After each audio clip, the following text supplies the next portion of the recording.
ZiPS Projections Day right here on PHNX. My name, of course, is Derek Monty, occasionally known as, the lesser half of the guys that are going to enjoy today's numbers. But I'm also joined by my vice man, your thunderstick, the one and only Jesse Friedman.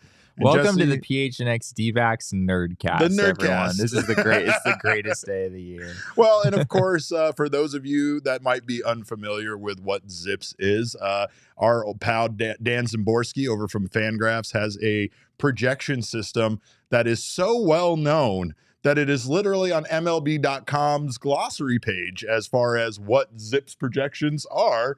And the Z stands for Szymboski, even though his name starts with an S. It's weird. Yeah, that does kind of bother me.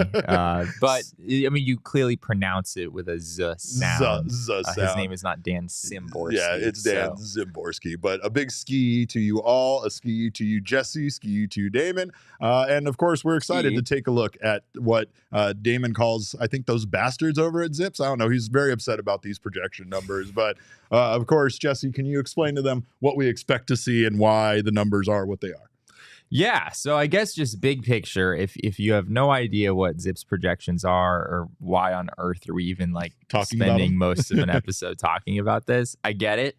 ZiPS is a projection system, as you said, created by Dan Szymboski, which is widely regarded as one of the best out there. There's a lot of different projection systems that exist publicly. There's Steamer is one that's available year-round. ZiPS projections, Dan kind of drops this gradually as the season gets closer. We just had the Diamondbacks dropped, I think, yesterday, the day before, just here in the last couple of days, which is why we're doing this today.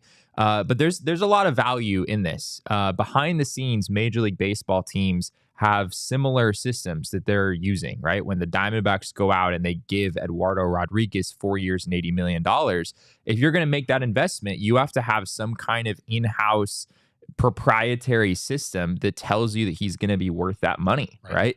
Projection systems are very important in the inner workings of Major League Baseball franchises, and the ones that are available publicly are presumably not as advanced as the ones that teams are using in-house, but Dan does a great job. I couldn't really tell you much about the formula behind this or how it works. I'm sure there's a lot of AI involved. He loves AI. Yeah, AI. Dan's a big AI guy. Yeah.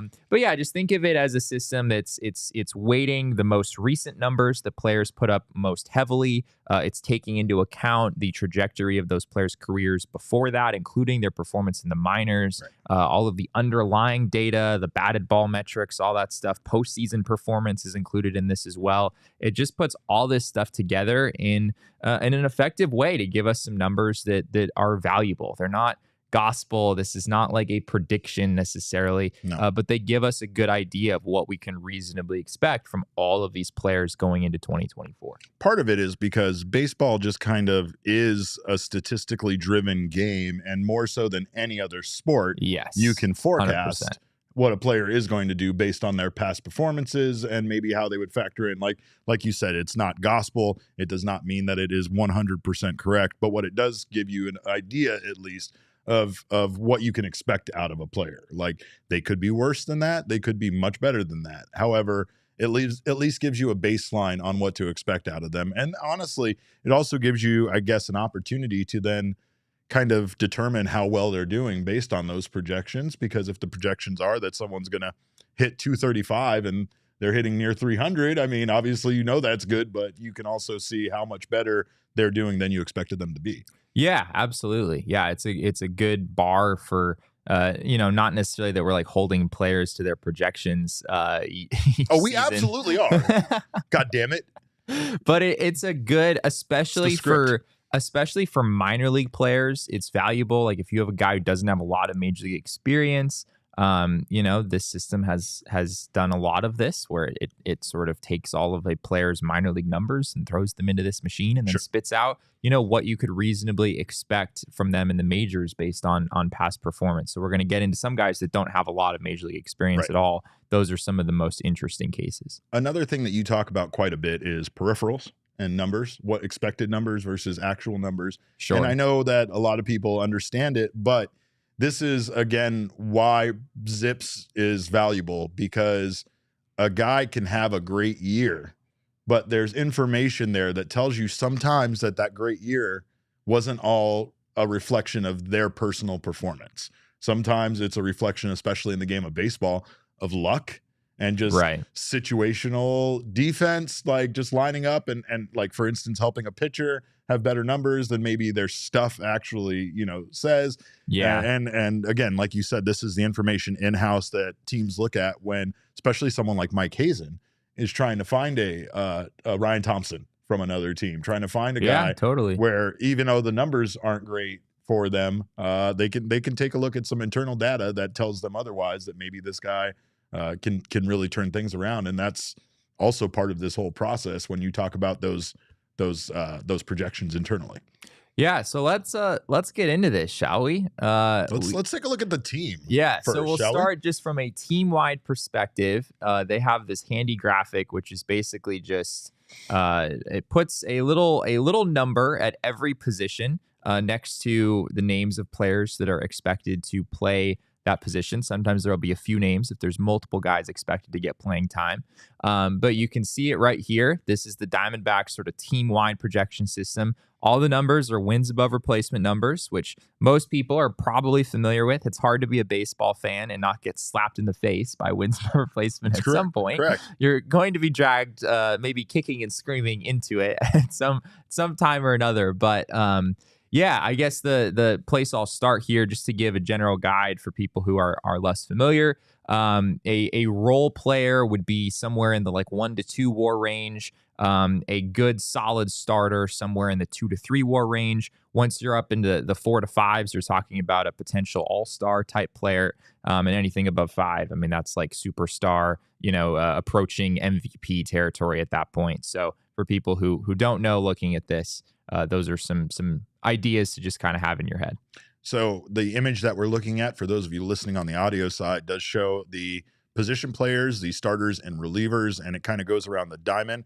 First, starting over, I guess we could start with Christian Walker at first base. They have him as a 3 WAR player projected. They have Ketel Marte at 4. They have Perdomo / Lawler at shortstop, coming up with a 2.7 wins above replacement. And then Eugenio Suarez over at third place with a 1.9, which seems honestly just a little disappointing. And again, this is just a projection. We will get into his numbers that kind of back up why ZiPS feels like that's where he's going to be. But my favorite part about this, Jesse, is behind home plate, Gabby Moreno there as a 4 WAR player with Jose Herrera backing him up. But this kind of, like you said, going back to the reflection of these numbers and what it feels like ZiPS is saying about these players, is that Moreno and Marte are potential all-stars already, looking forward and forecasting for 2024. Yeah, and you might be a little, so looking in the outfield, we have 3.8 in left, 2.9 in center, 3.2 in right. They list Carroll at the top in left field, Thomas at the top in center, McCarthy in right. But if you kind of look under the hood, they basically just have Corbin Carroll playing everywhere. Yeah, they have him playing everywhere. So his value is kind of split between those 3 positions. That's why you don't see an especially big number like in left field, where we expect Corbin Carroll will make well, I guess with Lourdes Gurriel, it might be more in right field. Right. They're sort of making some guesses about playing time in here that are not necessarily accurate. But I want to go back to what you said earlier about Moreno and that 4.0 behind the plate. Yeah. That's a big number. That's huge, right? That's a really big number. Especially for a catcher. Yeah, Gabby Moreno this past year on Fangraphs, according to Fangraphs, WAR was worth 1.7 wins above replacement. And to project him for 4, basically, I mean, there's, you're also getting some value from Jose Herrera, whoever they expect to get the backup opportunity there as well. But a lot of that is coming from Gabby Moreno. So ZiPS is a big believer in the Diamondbacks young catcher for sure. We all are, aren't we? That is fair. If you take what he did this year, the experience that he basically has under his belt now, the experience he has playing in the playoffs, and how he performed during the postseason run, I think that we are looking at a potential all-star behind the plate, especially when you factor in, again, not to attack catchers, but, catchers around the league don't typically, stand out like this. Yeah. There's only a few. It is not normal for sure. And that's a big reason why when the D-backs were trading away Dalton Varsho or, trying to find a trade for one of their left-handed hitting outfielders, catcher was a position that I think it made a lot of sense to target, right? Yep. Diamondbacks didn't really have a whole lot of guys in the farm system that projected to be, they didn't have anyone who projected to be anywhere near the catcher that Gabriel Moreno has already turned into.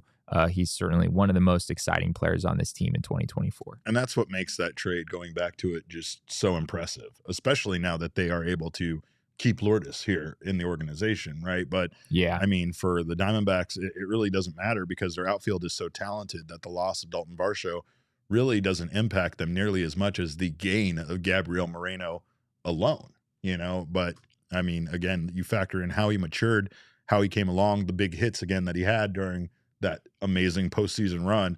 And it really does feel like the Diamondbacks anchored themselves with a catcher for a very long time behind home plate. And that's something that, I mean, we've had sporadically throughout this organization's history, but not something that we've had like, hey, remember those, 6, 7, 8 great years we had of that guy. And it really feels like he could be that as well, along with Corbin Carroll. Yeah, and we also have talked about the possibility of the Diamondbacks extending Gabby Moreno. So I wouldn't rule that out. When the Diamondbacks have signed extensions, they tend to happen in this window between the start of the new year and when the season starts. Sometimes these happen during spring training, sometimes shortly before opening day. So I think that window is still very much open for the D-backs to try to get something done if they're able to find a way. And maybe that's something we haven't even really addressed, but the importance of bringing Lourdes back in regards to keeping Gabby. It's not like it's going to be a major factor, but it could be something that, since Lourdes is staying here, somebody that Gabby is very close to and very familiar with, that might help him feel more comfortable to sign an extension and stay there long term.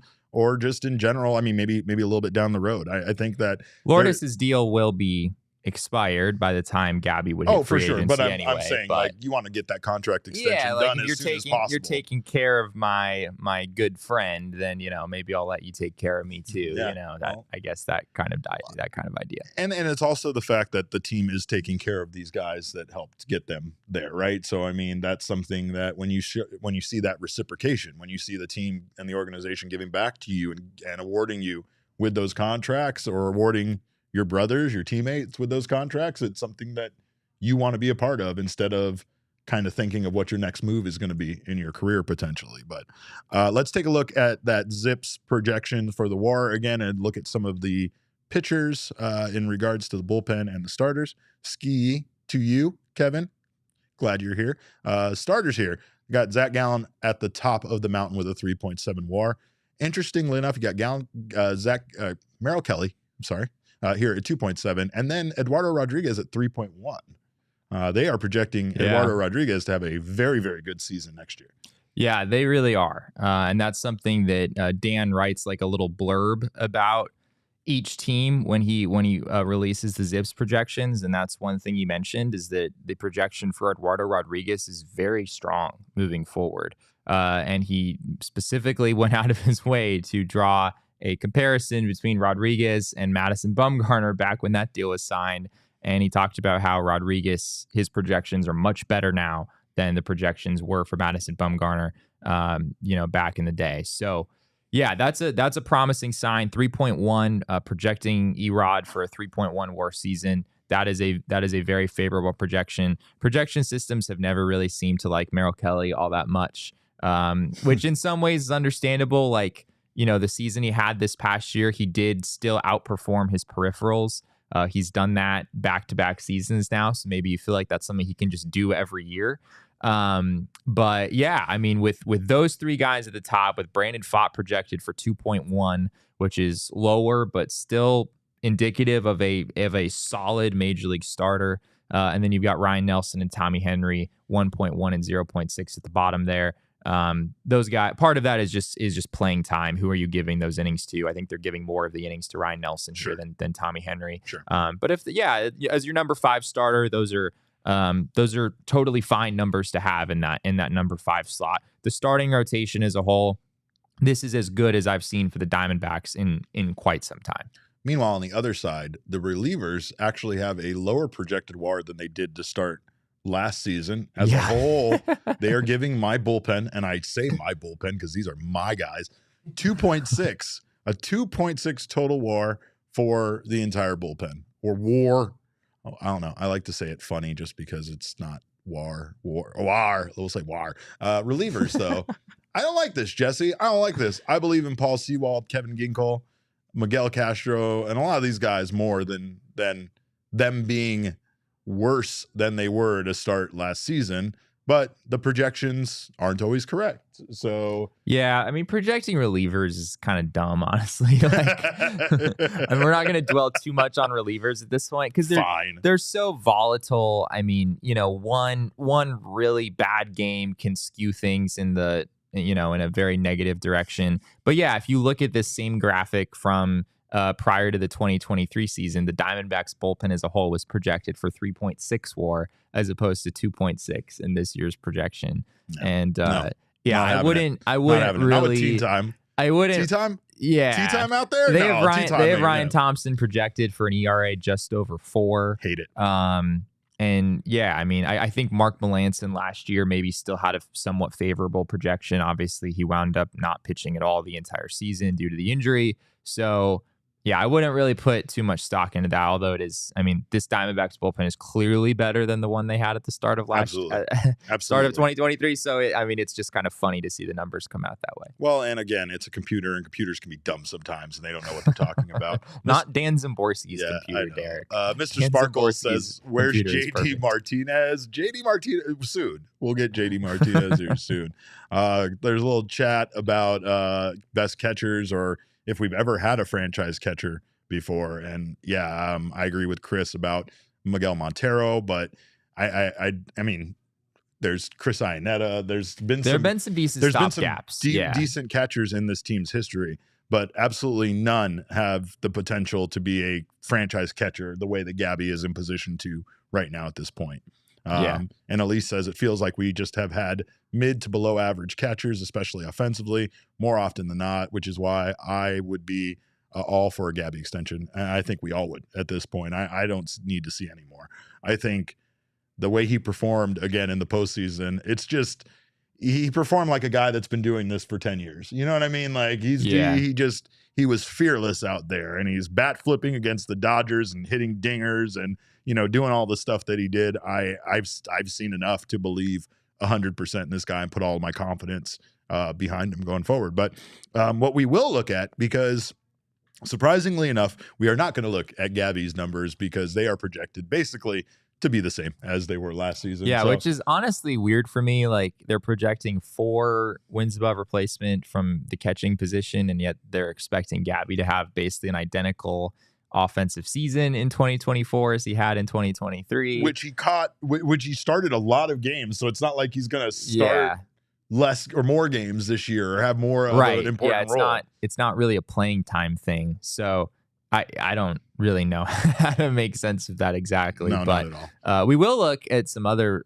specific players' projections. Let's do it. We'll start out with Corbin Carroll, who these numbers feel underwhelming. I think you could make a case. They're very good numbers, but they probably feel underwhelming. I understand that. It's hilarious to say that, though, because again, at the start of last season, we would have been like, oh my God, do you think he could actually have a season like this? Like, yeah, this is a fairly good season for any Major League Baseball player, but I think we expect Corbin to kind of be more than that. Right now, they have him with a 272 batting average, a projected on-base percentage of 354, slugging 460. They have him hitting 20 home runs, 87 RBI with a 4.6 WAR.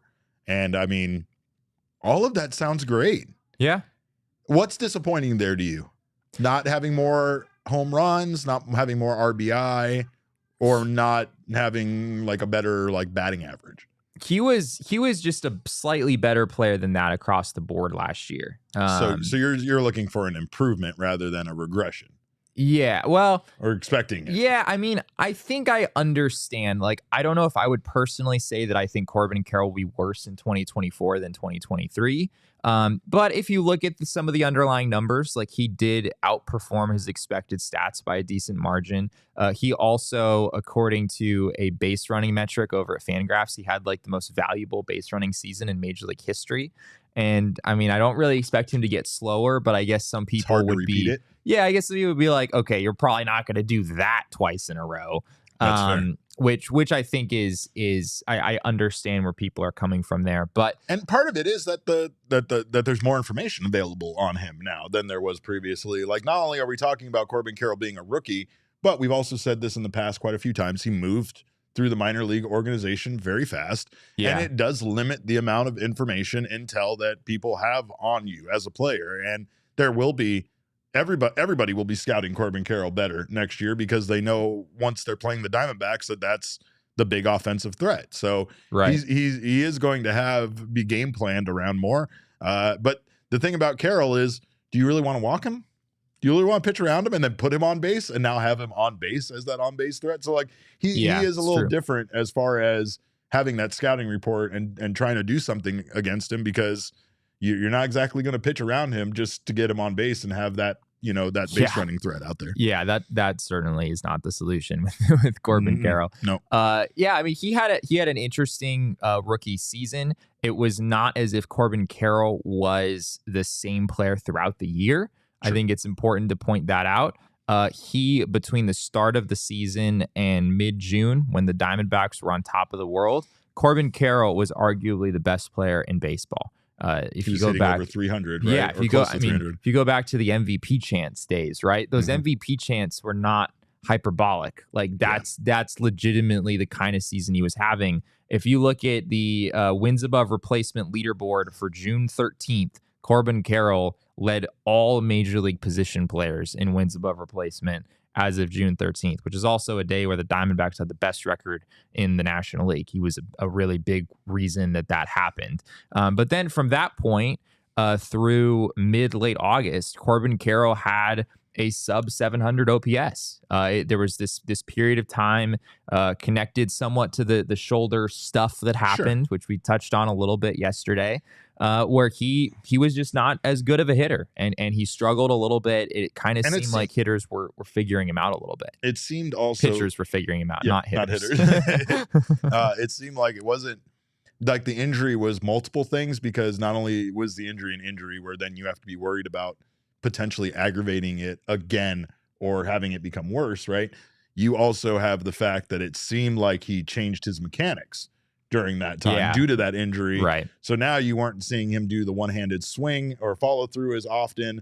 And that, again, when any player in baseball, whether it's a pitcher, a hitter, anybody, changes any kind of mechanics to their approach at the plate or on the mound, there's going to be a growing period, and there's obviously going to be some lack of success, right, with it. And it felt like that was what he went to, and it wasn't even the case that he was completely abandoning that one-handed swing, and it's not like he did it at all. Unclear. I mean, there was never a clear delineation of like, oh, Corbin now swings different. Yeah, it was always like, well, he kind of like sort of always varied things a little bit. Sure. It was unclear exactly what kind of changes were being made at that point in time, but the results were not there to the degree that they were earlier in the season. And it's hard not to imagine that injury was on his mind a lot of times when he was at the plate, until enough time progressed where he was back to just not thinking about it. But that definitely impacted him at the plate. It seemed like, at least that's just me speculating, but I'm sure he would never say it impacted him mentally or anything, because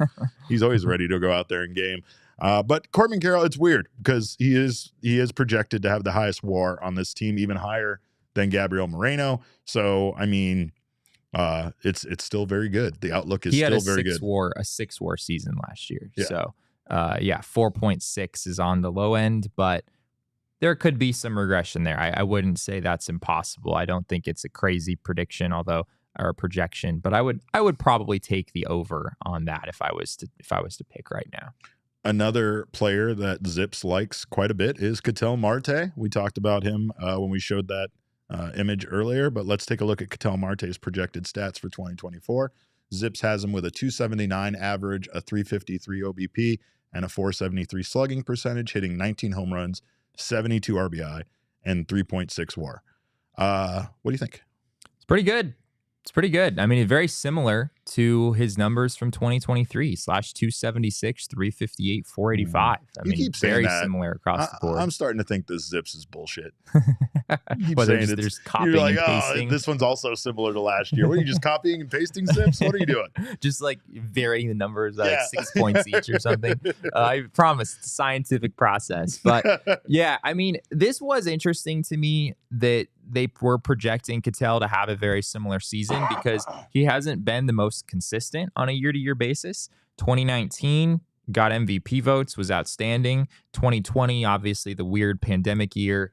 He was not the same hitter that year. The power wasn't there. 2021, he was hurt a lot, but he was basically the same hitter he was in 19. Yeah. And then 2022, he wasn't all that great. He was about a league average hitter. So he's had this kind of, I mean, I guess he has the like even year versus odd year thing going. There where is like odd years tend to be good for Ketel. There is that, even years not so worries much. me about next year a little bit. Right? But ZiPS isn't buying that. ZiPS believes that Ketel will be one of the best second basemen again this ZiPS season. Is just copying off of last year's homework is what ZiPS is doing.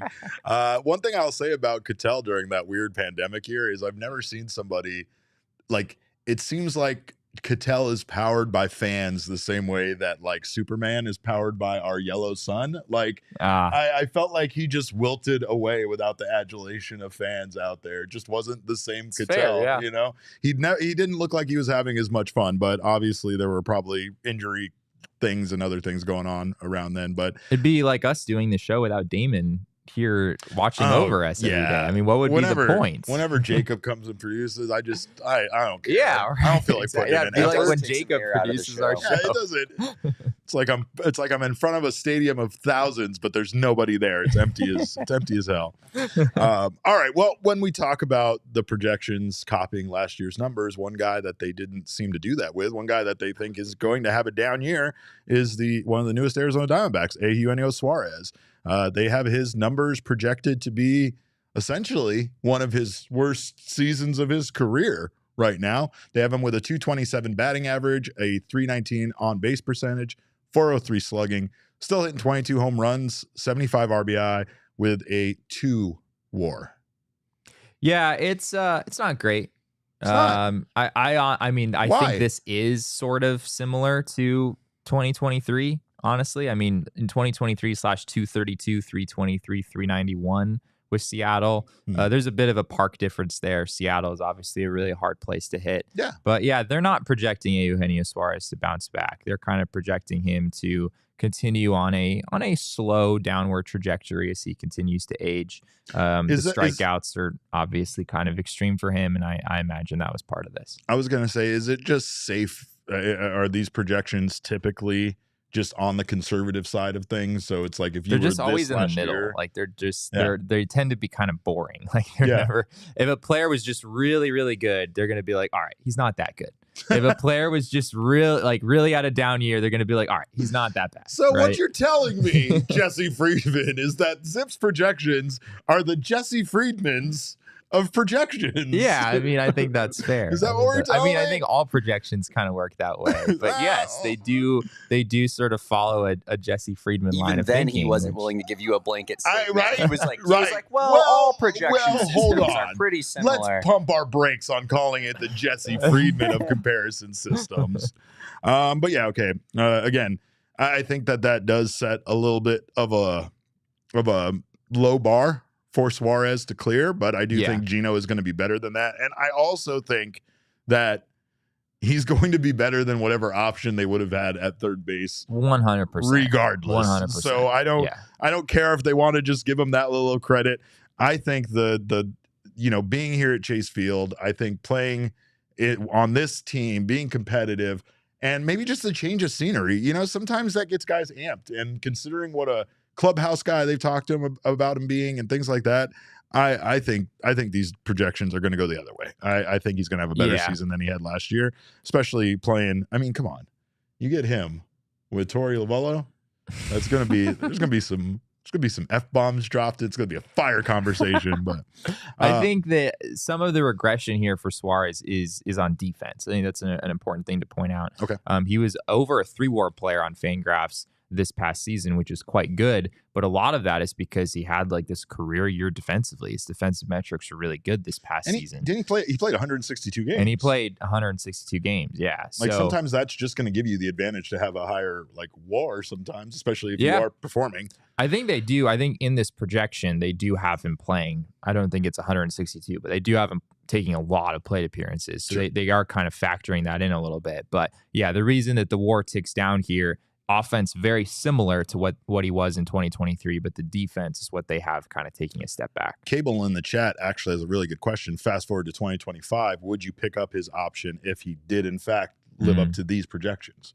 That's a really good question. I think a lot of it would depend on what the D-backs have in-house at that point. Like, what kind of step forward have you seen from Jordan Lawler? What have you seen from Tommy Troy?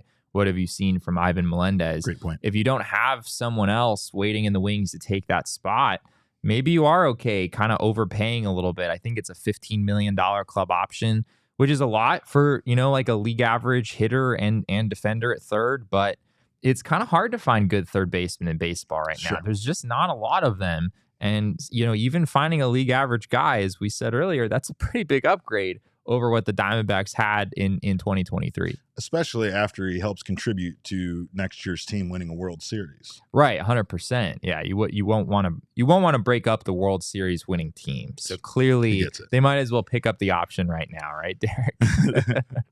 Well, ZiPS does like the young guys, and one of the young guys that ZiPS is projecting to have a bounce back season is a favorite of ours, the one and only Jake McCarthy. Let's take a look at his stats projected for the 2024 season. Yeah, that's a pretty good numbers, right? A 264 average, 327 on base, 403 slugging percentage. Actually pretty similar to Eugenio Suarez in terms of the OBP and the slug are pretty much right there. Only 9 homers, obviously not the home run hitter that Suarez is.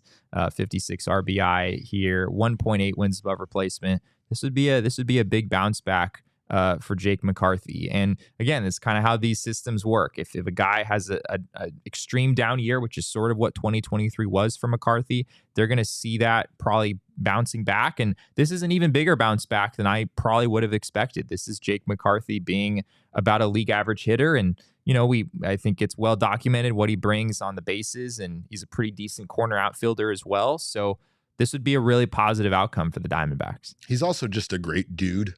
Yeah. He's a great dude. And you can tell that, like, again, these young guys, they all get along and they all want to experience this success together. I know they know it's not likely, but it does add something to the fact that Jake McCarthy is, really close with the other young fellas, and all of those chaps are getting there.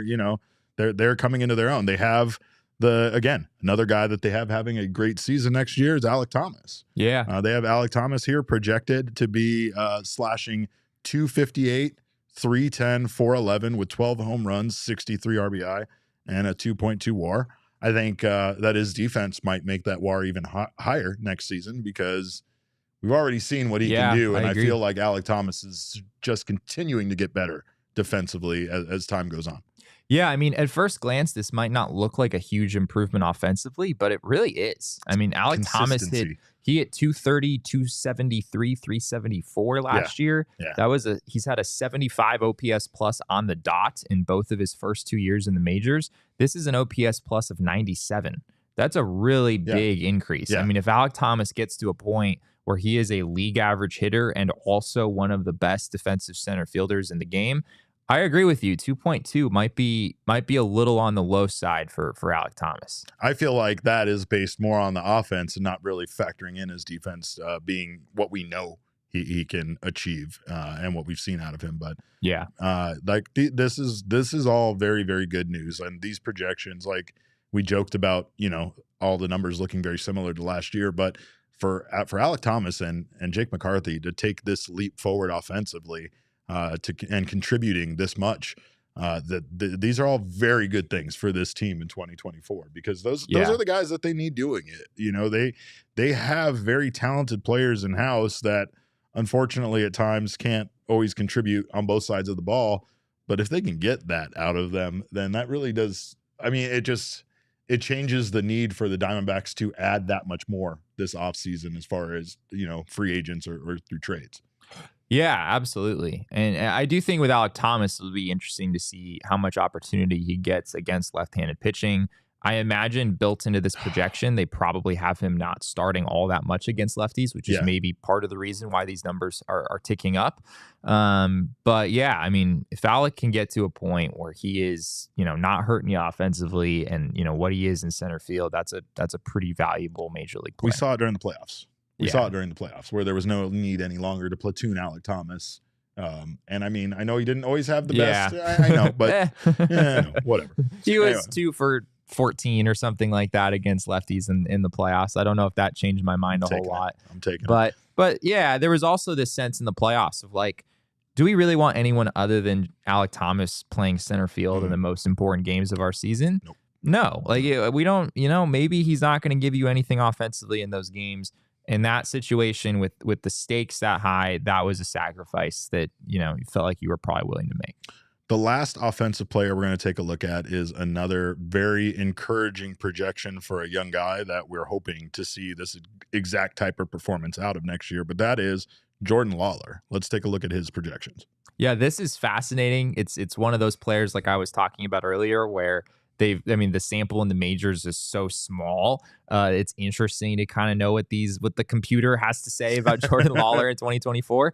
And it's pretty good. I mean, at first glance, it may not excite you too much, but a 247, 322, 380 slash line. It's basically right around a league average hitter, 11 homers, 61 RBI, 2.4 wins above replacement. That's obviously with him getting a pretty decent chunk of playing time. Like if Jordan Lawlar did this, it wouldn't be his peak. It wouldn't be the full-on breakout rookie of the year caliber season that maybe some people are dreaming he could have. But this is a really valuable major league player in a season in which you're, as of right now, you're maybe hesitant to really count on Jordan Lawlar being an everyday guy in the majors at any point in 2024. So if this happens, the Diamondbacks are in pretty darn good shape at shortstop in 2024. Absolutely. And like you said, it's just so hard because Corbin Carroll changes the eye level on every rookie almost. And you have to block it out of your mind. You do. Eric. You have to put on the blinders and you have to realize that like 9 out of 10 guys are going to have a much slower progression and it's going to take them a little bit longer to adapt to the major leagues. And Jordan Lawlar doing this in essentially his first full major league season would be impressive. And especially if he's able to play regularly, be on the roster, stick around on the roster. You know, obviously, sure he's going to have his ups and downs, especially when they want to, you know, when they need some additional arms for their pen or for the starting rotation or whatever. Jordan Lawlar is going to be one of those guys that they're going to want to get him as many at bats if he's not playing regularly. But that's very encouraging. So excited. These projections get me excited for 2014. Yeah, look what we've done, Derek. You're getting excited over a computer. I was going to nap during the first segment of this show, but we do have some more projections for pitchers, so no promises that I won't fall asleep during that part. But we do appreciate you guys for being here and staying awake during the show. Of course, if you are here in the PHNX Sports YouTube, we thank you, we love you, we appreciate you being here. Make sure to subscribe to the channel if you haven't done so already. Sign up for notifications. Drop us a like. Gabby will always tell you to drop us a like. And of course, he also tells me to dye my hair purple, which I'm tired of getting those voicemail messages. But if you're listening on the audio podcasting side, make sure you leave us a review. We appreciate those 5-star reviews very much. And make sure you're subscribed there as well. I fueled up today, Jesse, at one of my favorite places to get my breakfast at, and that is Somboros, which we have a brand new location here in town right by me, up where most of you people here in this office call South Flagstaff or South Anthem. I don't like that at all, but it's over there in the Norterra area off of I-17 and Joe Max. There's also new locations in Goodyear and Peoria as well. You can visit somboros.com to find one near you. but they have excellent choices, whether it's for breakfast, whether it's for lunch. It is a family-owned and operated business and was voted America's. It'd be nice if it was America. Arizona's most loved Mexican restaurant. They have a drive-through. You can stop by any time of day. They also have party platters to feed a crowd. If you want to eat there, they have an all-new taco bar to impress your amigos and so much more. They even have margaritas to go. So stop by and let some burros cater your next meal, or small, big or small. I can read. I promise I can read. Order online or find one near you by visiting someburros.com. They are incredible. Their tortillas, by the way, are flawless. I am a big bread person. I've talked about that when we talked about Hero Bread and some of our other bread sponsors as well. But Some Burros tortillas are just the best. The tortilla makes it, man. It really it's really important. The insides of it's everything. It's everything. It is everything. That's what I've heard. Another thing that you can check out is our friends over at Game Time. Of course, if you want to check out some baseball, maybe go see the Suns. I don't know if you want to wait for the big three to be on court because you might wait all season. This is when last minute purchasing really comes in handy. Right.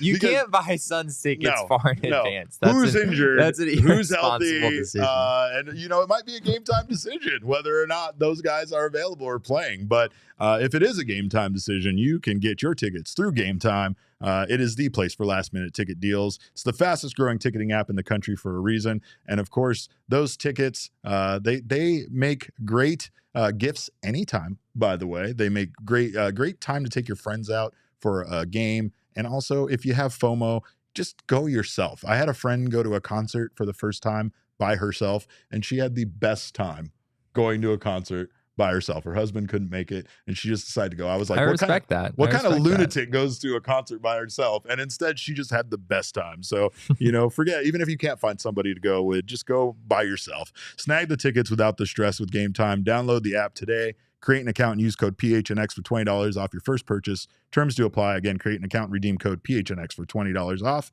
Download Game Time today. Last-minute tickets. Lowest price guaranteed. Well, we have some more numbers to take a look at for 2024, some more ZiPS projections, and this time we're going to take a look enough of this stuff, at pitchers. Jesse can't get enough of this. I could totally get enough of this because these are fictitious numbers that aren't real, folks. Computers aren't real. Projections aren't real. But computers are real. Oh, yeah, I guess they're probably, I guess you could say they're real, but their opinions don't matter to me. Let's take a look at what they have, though, for some of our starting pitchers. And, of course, the one we're most curious about is Zach Gallen. What does ZiPS have in store for Zach Gallen's 2024 season? Yeah, 13-9 record, which means nothing. Means nothing. Record is obviously a fairly useless stat during the season. The idea of projecting it is kind of hilarious to me. But yeah, 186 innings, a 3.57 ERA, 1.18 WHIP, 55 walks, 175 strikeouts. A solid year all the way around. This is an ace caliber projection, I would say. Not the highest that you would see for every pitcher in baseball, but one of the better ones that you would see. But also kind of a down year in some ways, right? A 3.57 ERA, a 1.18 WHIP. Those numbers are both higher than I think what we realistically would probably expect from Zach Gallen. And I think that he is one of those guys that exactly what you're going to get out of Zach Gallen. I know there were times where he had some pretty crazy splits. I imagine, hopefully we'll see that kind of even itself out and not be so drastic in 2024. Sure, home road. Is that what you're thinking of? Yeah. But I hope he still stays as good as he's been at home. That's for sure, because he was incredible last year. And again, it's Zach Gallen, who is essentially not in a final year of his contract. But I think that the next two seasons, the Diamondbacks don't have to worry about Zach Gallen being motivated. I think Zach Gallen has plenty of motivation to go out there and be the best version of himself for the next 2 years, knowing that contract he's going to get out after that, whether it's from the Diamondbacks or another team, is probably going to be the most lucrative of his career. Yeah. He doesn't need any further motivation. I think he's going to stay at the top of his game for the next 2 seasons just based on that alone.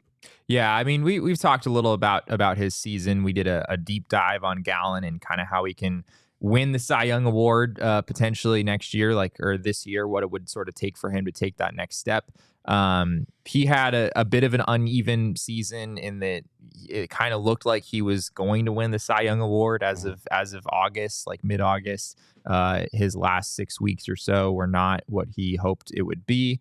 There was the Chicago Cubs complete game shutout, and then there were all the other starts where he just wasn't really himself. He did finish the regular season on a high note. The playoffs was a little bit up and down for him as well. So yeah, there are his peripherals were not as shiny in 2023 as they have been in past years. His expected ERA on StatCast was actually above 4. He gave up a lot more hard contact this past season than he has in years past. But yeah, you can see ZiPS here is not fully buying into that. It's expecting him to kind of bounce back and be a pretty darn good pitcher once again, as he pretty much always has been since he made his way into the majors. There's some questions in the chat I don't like one bit. Chris wants to know what Derek's performance projection for this season is. We'll get into that later. Let's put that one off. There's too many. How many metrics. 4 peaks consumed? Oh God, yeah, that's the main one that people are interested in. I think. I mean, the plastic. There's a reason we didn't put the plastic beer bat into the time capsule. That's for sure. Danny Phantom, which I know it's you, Danielle, wants to know who we think is the best player at PHNX. I get it. It's obviously Damon. It's Damon. It's obviously Damon. Ooh, get fucked, Danielle. I know. I don't know. Danielle's an incredible baseball player, and she wants me to admit it's her, and I refuse to. She also wants me to claim she's faster than Corbin Carroll, and until I see a even foot race, I'm yet to call that race. But let's take a look at Merrill Kelly's projected stats for next year, because they have Merrill continuing to do I mean, not as good as he was last year, but again, still Merrill the mainstay there with a sub-4 ERA at 3.97. They have him projected at a 9-9 record, pitching 154 innings with a 1.27 WHIP, 47 walks, and 132 strikeouts. Yeah, the underlying numbers, as I alluded to earlier, have always been skeptical of Merrill Kelly. If you look at his 2023 season, the 3.29 ERA, which is obviously excellent, but his FIP was 3.85. A lot of the other peripheral numbers were more indicative of like a high 3 ERA pitcher than a low 3 ERA pitcher. And Merrill has never really gotten over that hump. He's never really had the kind of season that would sort of change that. The computers are going to remain skeptical of Merrill Kelly until he manages to do that. But yeah, as I said earlier, I mean, he's kind of made this practice, at least over the last couple seasons, of outperforming a lot of those numbers and just being this guy who finds ways to just not give up runs. Even if he's not an elite strikeout guy, his walks ticked up a little bit in 2023. But he still manages to be a really effective major league pitcher who can pitch deep into games. And it's another situation where, yeah, 3.97 ERA, that's not a bad projection. But for Merrill Kelly, I think you kind of have to bet on the under there, given what we've seen the past couple years. Agreed. Now, the next guy is probably the one I'm most excited about besides Gabriel Moreno, and that is, again, one of the newest Arizona Diamondbacks, Eduardo Rodriguez. Let's take a look at Erod stats for 2024, because if you came here to be happy, if you came here to get excited, get excited.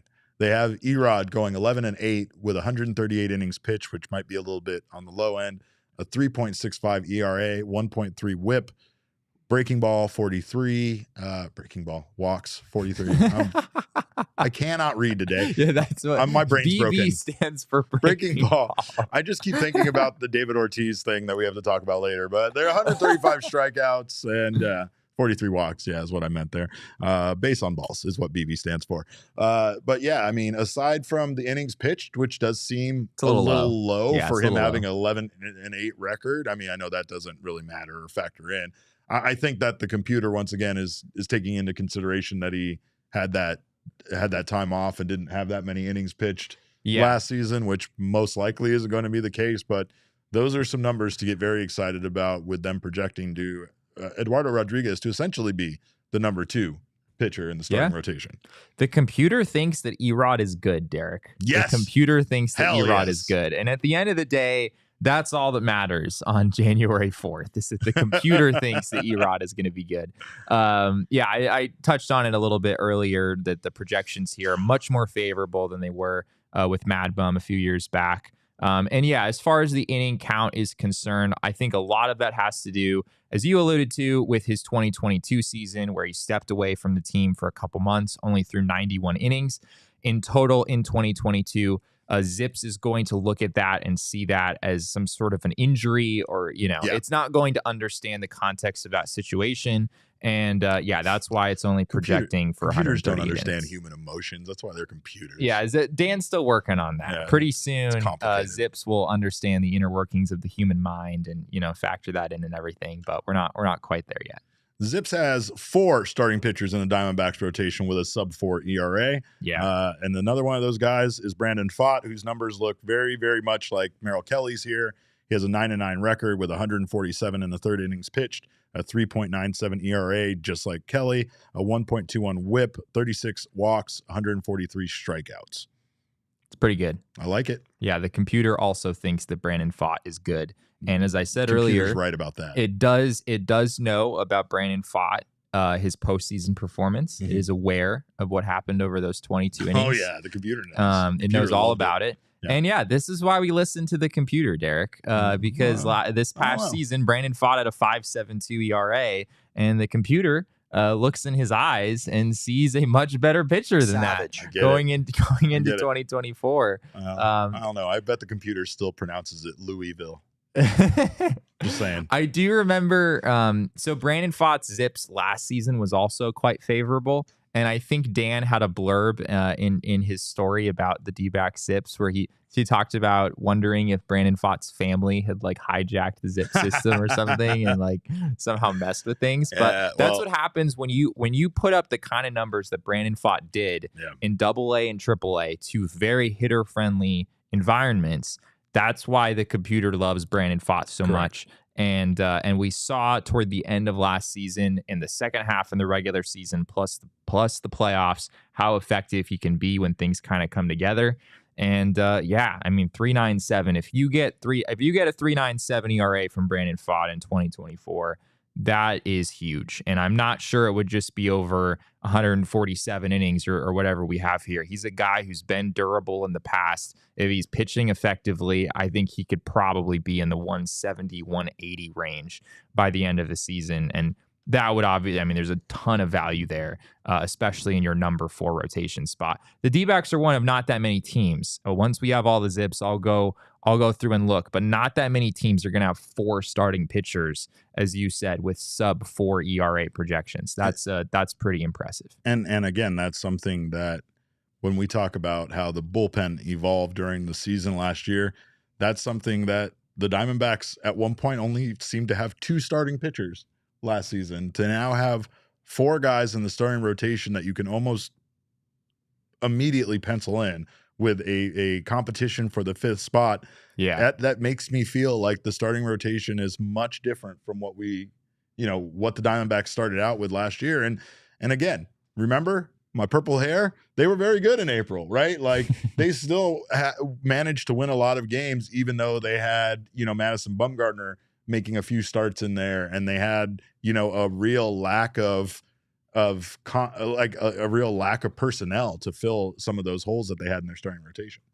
Yeah, it's completely different now. The narrative has absolutely changed, and a lot of that too has to do with the next guy we'll talk about, who is Tommy Henry, a guy who we don't know if he's going to win the 5th rotation spot out of spring training. It kind of sounds like Mike Hazen didn't specifically say that Tommy Henry is the favorite for that spot, but he did talk about incumbency mattering and how, Tommy Henry was a better pitcher than all of those other, young starters in 2023. You figure he's probably the most likely option for that number 5 spot. And these are not great numbers, Derek, but they're pretty decent numbers for a number 5 starting pitcher. Yeah. They have him at a 5-5 record, 111 2/3 innings, which again is just kind of taking a stab in the dark at how much opportunity he'll get. A 4.43 ERA, a 1.40 WHIP, 45 walks, 86 strikeouts. If that's your number 5 starter, you're totally fine. Well, the other guy that they have potentially factoring in here is Ryan Nelson, who had, obviously he had that run in the playoffs. He had that experience in the playoffs. He even had a really, really good outing for sure. But Tommy Henry last year was it seemed like he went from kind of being at the back of the pack of those guys to get a starting spot to kind of leading the way a bit, right? He did. Before he got injured. So it's going to be interesting to see how he bounces back from that and what the Diamondbacks can get out of him. But we can also take a look at Ryan Nelson's projected stats for 2024 because they have, it seems like right now the computer is factoring in that those two guys are both going to receive starts and both might kind of, might platoon that fifth starting role a little bit. Yeah, this is where things don't make a ton of sense. Like, how does Tommy Henry get 111 innings and Ryan Nelson gets 143? Because Eduardo Rodriguez only has 138. I guess that's true. I guess that's true. There's all sorts of crazy assumptions built into this. But yeah, Ryan Nelson, according to ZiPS, has an actually better projection than Tommy Henry in 2024. 4.32 ERA, a 1.33 WHIP. Both of those just a tick better. Coming off a 5.31 ERA season in 2023, where he struggled, right? It was a bit of a rough go for Ryan Nelson throughout much of the 2023 season. Based on the minor league numbers and his very early brief introduction to the majors so far, ZiPS sees a guy who could still be a pretty productive major league starting pitcher. And again, like you said, even though it doesn't make a whole lot of sense, it definitely feels like the competition is going to be down to these two. These guys are the ones that are going to fill that role for the Diamondbacks. And hopefully what we see is one of them step up, more and deliver the way that we've seen them, I guess, at times deliver a little bit more consistently. And I think Tommy Henry could end up being that guy, surprisingly, just because I felt like we saw him have some pretty good stuff last year. Yeah. Tommy Henry was consistent. He was pitching fairly deep into games. His actual ERA last year was just a little over 4. Again, if that guy is in your number 5 rotation spot, you're in a pretty good spot. And that's kind of my biggest takeaway from looking at all these starting pitcher projections is the Diamondbacks rotation is not just pretty good, but it's pretty deep as well. Yeah. And of course, there's a lot of volatility. There's the error bars around these numbers are very big. But it's not just that you're banking on Tommy Henry, being great. You have Ryan Nelson, you have Slade Ciccone, you have Bryce Jarvis. This list goes deeper than, the guys that we have time to talk about today. For sure. So there's a lot of options there. Well, of course, you can get your projections in on the BetMGM app if you want to by going and placing some future bets on MLB. You can also get down on the NFL action, college football, and so much more. Well, I guess college football it's a wrap, isn't it, Damon? There's one more game. There's one more game to bet on, isn't there? Yeah, it's the national championship. It's on Monday. There is. It's kind of important. So get down on betting on it. You can download the BetMGM Sportsbook app now or visit BetMGM and use our code of PHNX. If you do, sign up and deposit at least $10 into your BetMGM Sportsbook account. You can place your first wager, and you will receive up to $1,500 back in bonus bets if the bet loses. All you have to do is sign up for BetMGM now and use that bonus code of PHNX. Place your first BetMGM Sportsbook wager through the Sportsbook mobile application of at least $10. If that bet loses, your bonus bets will be available once your initial wager is settled. Check out the show notes for full details. And now listen to our baby boy Shane, who was here kicking us out of his desk yesterday, talk about the disclaimer. Gambling problem? Call 1-800-GAMBLER. Colorado, D.C., Illinois, Indiana, Kansas, Louisiana, Maryland, Mississippi, New Jersey, Nevada, Ohio, Pennsylvania, Tennessee, Virginia, West Virginia, Wyoming. Call 877-8-HOPE-NY or text HOPE-NY 467-369 New York. Call 1-800-327-5050 Massachusetts. 21 plus to wager. Please gamble responsibly. Call 1-800-NEXT-STEP Arizona. 1-800-BETS-OFF Iowa. 1-800-270-7117 for confidential help Michigan. 1-800-981-0023 Puerto Rico in partnership with Kansas Crossing Casino and Hotel. Visit BetMGM.com for terms and conditions. U.S. promotional offers not available in D.C., New York, or Ontario. Ontario. We had to wait a long time for that one, and we still got it. All right. Well, of course, a great way for you right now to enjoy sports and kind of relieve the stress from the holidays now that we're past them is by checking out our friends at OG's Brands. They have a variety of bold flavors, and their gummies are a slam dunk for your taste buds. Plus, you can customize your experience based on desired effect and strength. They have a wide variety of strains and doses. They have a happy balance, which can help you improve the mood.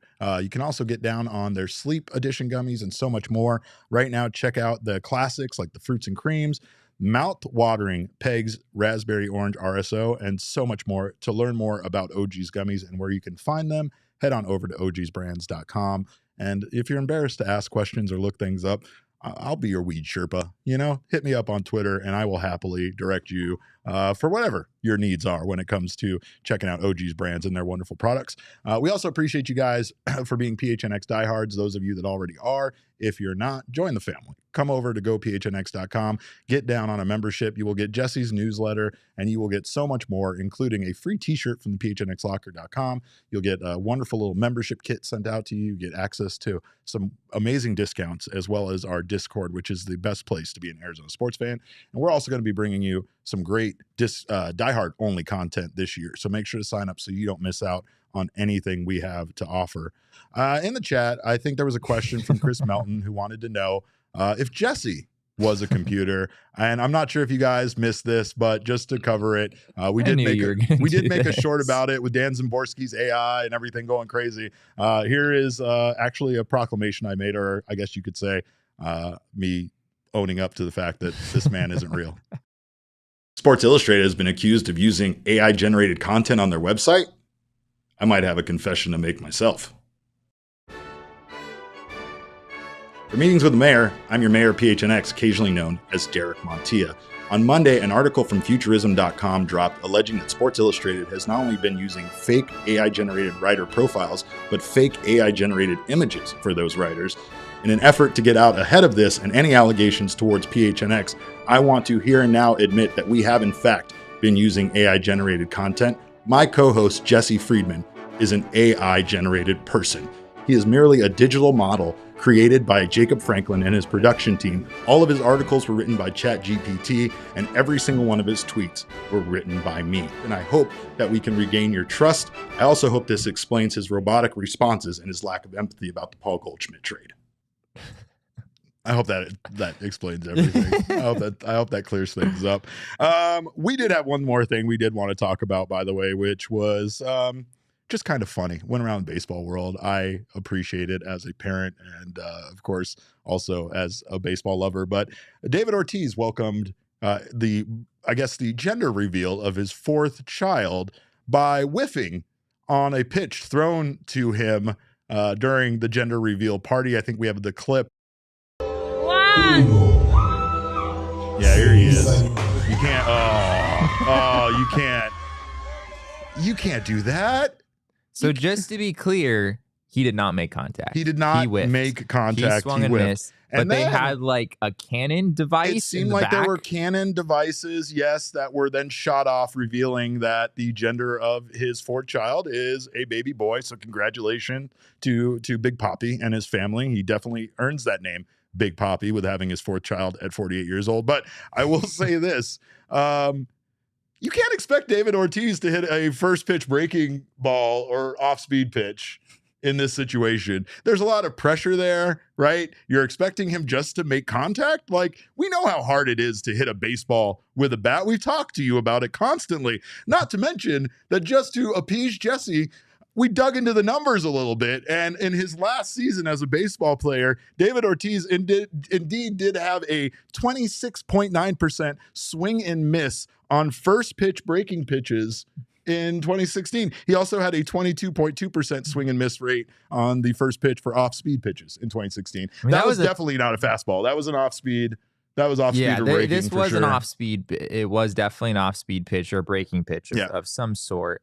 And it was nasty. Yeah, it was nasty. I'd like to see some spin rate metrics on that. Yeah, David Ortiz cannot be blamed for this. No, Derek. It was a nasty absolutely pitch. Cannot be blamed. Who possibly could have hit that? It's an at bat, Jesse, and you don't set off the fireworks just because you assume he's going to hit a home run in the first pitch, right? Like, I blame the person operating the cannons. That's the person at fault here, because the person 100%. Operating the cannon obviously had no patience to wait for this to play out. This is a scenario that you absolutely cannot launch those cannons off until you see the blue powder smoke in the air from him destroying the gender reveal baseball. But I don't blame David Ortiz. He tried his best. He went out there and did what he does, which is basically swing and miss at 27% of the time on breaking pitches. But I want to say congrats to the 40-year-old dad and good luck on keeping up with a 2-year-old at 50 years old. So much love to the Ortiz family. But much love to you guys. Of course, we thank you for being here. Make sure to follow us on Twitter or X or whatever you want to call it. I'm at Cap_Caveman with a K. This maniac next to me is at Jesse N. Friedman. Of course, the people's producer, Damon. He is at Damon Dog. That's DAWG. We are Damon's Dogs. Bark, bark. Of course, our show is at PHNX_DBacks, but all roads do lead to at PHNX_sports on Twitter, Instagram, and Facebook. We thank you guys for putting up with my terrible reading today and Jesse's ZiPS projections that might have bummed you out a little bit. We had so much fun today, Derek. It was a lot of fun. It was my favorite show. But again, we thank you guys for stopping by. We appreciate your time. And remember, kids, baseball is fun, but it's so much more fun when the computer is wrong. We all silly like the mayor.